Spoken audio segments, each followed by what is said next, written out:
You hit the roads, you need to be careful because we are monitoring some black ice concerns. We're going to send things over to meteorologist Marcus Bailey for a look at what we can expect on this Friday, Junior. And you saw from that picture there, the roads are mainly dry, but there, if you look carefully, there were just some isolated spots that may be damp. And that's the concern, right? You're not going to have widespread ice where you know about it right out of the gate. It's 90 to 95% fine, but it could be some of those bridges, the overpasses, the on and off ramps, your driveway, some of the side streets that you may just have a brief area of ice. It doesn't take much to create some problems. Just use some caution when you're heading out the door. Again, I don't think it's going to be a widespread issue, but you could run into a few slick spots this morning.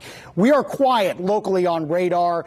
Did pick up a decent amount of snow up north. We thought that was going to be the case with some lake effect snow bands as high as around a half a foot from South Bend to Michigan City. That's where you had winter storm warnings. They still remain in effect for the next 4.5 hours or so. And then stretching down to the south and east, even around Peru, Wabash, picking up around 2, maybe even 3 inches around Rochester, maybe closer to around 1 or 2 inches, Auburn and Angola here. And it is still snowing in some of those spots in northeastern Indiana that I mentioned, up around Angola and much of Steuben County. DeKalb, Allen County is also seeing some pretty significant snow. Noble County, Kendallville, kind of wrapping up the snow a little bit up in northeastern Indiana so far this morning. Here locally, it was this little band that's now kind of fizzled off in southern Ohio that created some issues on the roads during the overnight hours. It was very light snow, didn't really accumulate much, but it was enough to get those roads wet. And because of those temperatures below freezing, it's created some of that black ice here this morning. So where you see the blue here, that's where we've got maybe some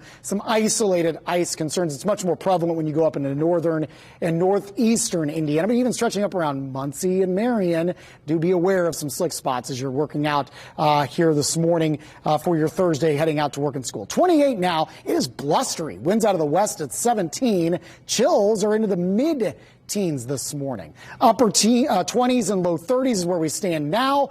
Numbers are going to struggle today. I think 35, the best that we can do. Normal high is around 51. We have another cold front that works in later tonight, so all day long I think we're cloudy. Late tonight we'll have some scattered light snow showers for the northern half of the state. Shouldn't create major issues, maybe some minor slick spots for your Friday morning, but most of your Friday should be dry.